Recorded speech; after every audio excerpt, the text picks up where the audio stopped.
Hello everyone. Today we'll be discussing on the third module of analysis of determinate structures. So the third module deals with the topics that is to find the slope theta and deflection delta of a given beam. So basically there are two methods to find out the slope and deflection of a beam. So the first method is called as moment area method and the second method is called as conjugate beam method. So these are the two primitive manual methods to find out the slope and deflection of a beam. So slope is nothing but the rotation of the beam and deflection is nothing but the change in the deflected portion of the original beam to the deflected shape of the beam. So first today we'll be dealing with moment area method. That's the first method. So moment area method is one such method. It is named after the person who has found out. So that's called as Moore's first theorem, which is well known as Moore's slope theorem also. So the first theorem deals with the change in the slope. Okay, so the first theorem talks about the slope of the beam and the second theorem talks about the deflection of the beam. So now in the first theorem it is like, if you want to find the change in the slope, that is theta, between any two given points, so you have to consider the area of M over EI diagram between the two given points. Now this M over EI diagram is nothing but it's a moment over EI diagram. So the prerequisite for this is you should be knowing bending moment diagram for all the beams, may it be cantilever beam, simply support beam or overhanging beam, any such beams, you should know the bending moment diagram. So having known the bending moment diagram, so M indicates moment, bending moment diagram divide by EI. So EI is nothing but the flexural rigidity of the beam. So if you know the bending moment diagram, you have to just divide it over the EI value and then this gives you M over EI diagram. Now the area of M over EI diagram gives you the change of the slope. So if you want to find how much is the rotation happen between any two given points, so if you directly know the area of the M over EI diagram between any 2 points, you will get the change in the slope. That means how much rotation has happened. Which is the first thing. The next theorem deals with, that's also called as Moore's second theorem and it's called as Moore's deflection theorem. So now the second theorem deals with the deflection criteria. Now the first thing is, if you want to find the deflection between any two given points, so you should know, as usual, you should know the area of M over EI diagram. It is nothing but moment of area of M over EI diagram. So area of M over EI diagram you would already have found out using the first theorem. This area, if you multiply with the CG distance, now moment is nothing but it is area into its CG distance. Moment is area into perpendicular distance. So that's how moment is nothing but here moment of area over M over EI diagram between any two given points. Okay. So as of now you have to know two things, that is first theorem deals about the slope and to find out the slope you should know area of M over EI diagram, and M over EI diagram is nothing but basically a bending moment diagram only. You have to divide it over EI. And the second thing is Moore's second theorem, so deals with the deflection. So if you want to find the deflection of any given points, you should know the area of the M over EI diagram and its CG distance. So moment indicates area into CG distance. So to understand this clearly, we'll deal with one problem. Okay. Now this is basically a cantilever beam. It's a cantilever beam wherein one end is fixed and the other end is free. You can see here end A is fixed, end B is free end, and AB is a cantilever beam of length L and there is a load, point load W at point B. So that is a free end. So from the given problem they've asked, for the cantilever beam determine the slope and deflection at B. Okay, so you have to find two things here. To find slope. Now, here, slope is nothing but theta B. Deflection is delta B. So it is having a suffix here. So theta, rotation or slope, at which point B, and deflection, theta B, delta B at point B. Alright, now you can see here, this is figure 1. This is a given problem. So in the next figure, you can check out figure 2. It is the deflected shape of the beam. Now you can see here, end A is fixed. This is end B free end. So this is the original shape of the beam without load. Now that when you apply the load, so wherever you apply load, obviously that portion gets deflected. So this is the deflected shape of the beam. You can see here, this is deflected because it is loaded at B, it gets deflected. And you can see here, end A is fixed support. So because it is fixed, so you have to apply this boundary conditions. Now check this out. At A, every point has rotation as well as deflection.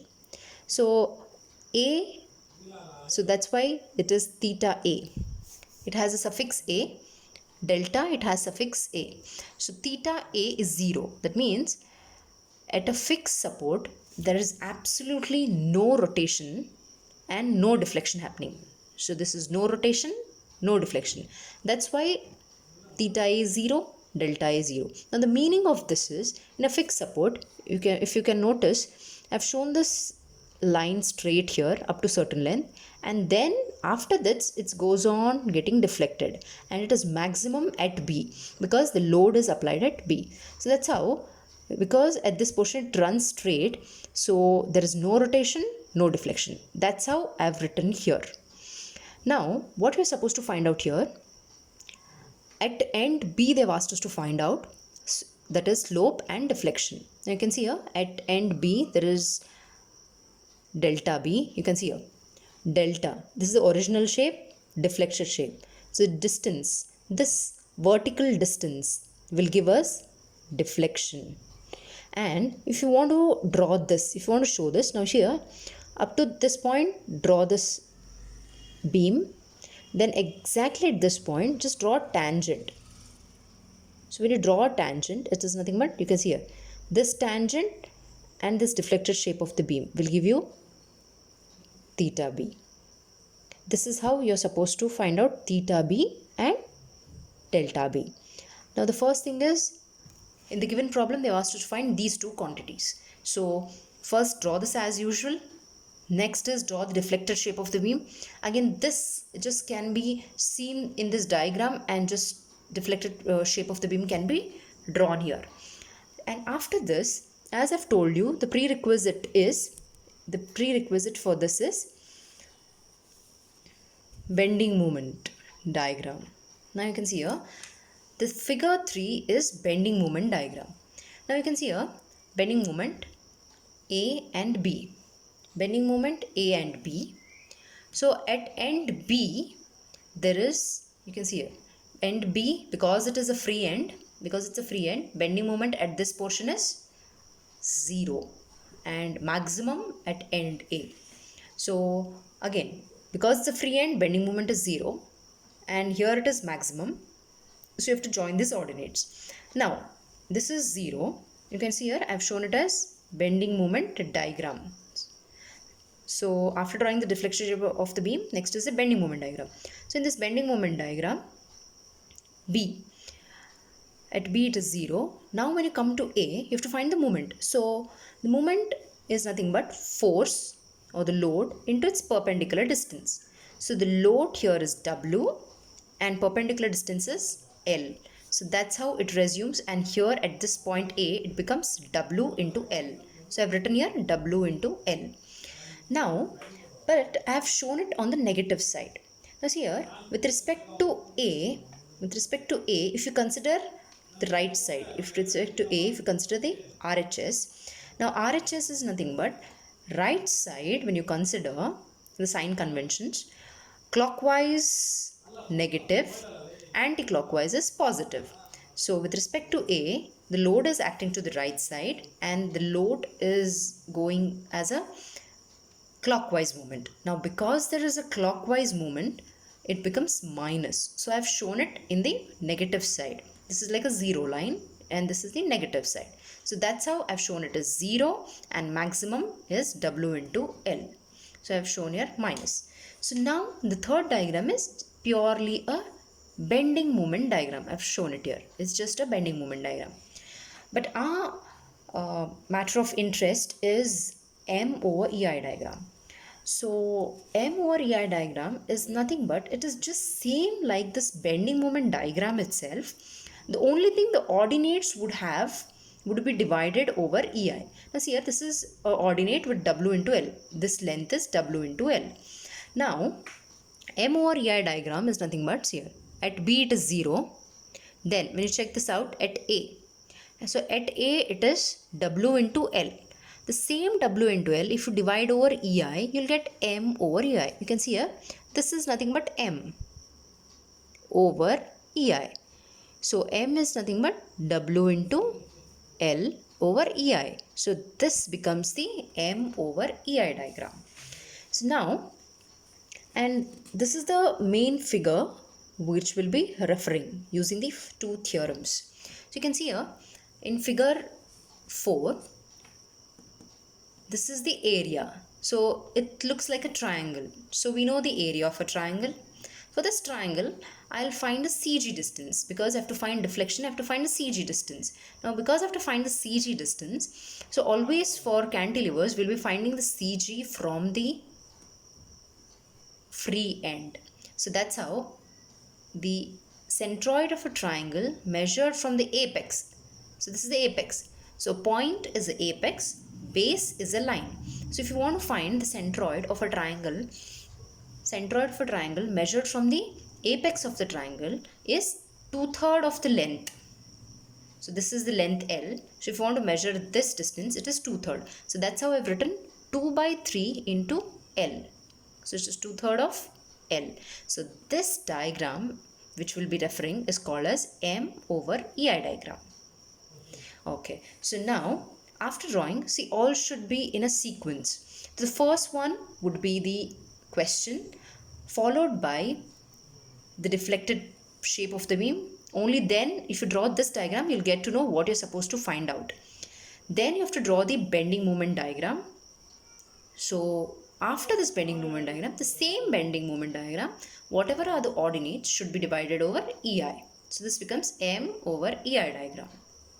Okay, so once you draw this diagram, things get simple, and now we'll be using the theorems to find out the slope as well as deflection.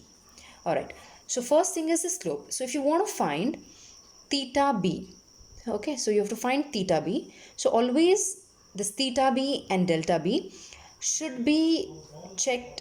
It will be measured with respect to the end point.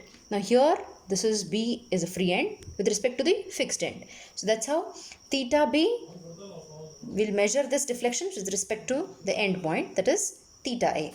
So apply Moore's first theorem, that is theta B. If you want to find theta B, so it is theta B minus theta A. So theta B minus theta A is nothing but area of M over EI diagram. So refer this fourth diagram, area of M over EI diagram between the any two given points. So here two given points are B and A.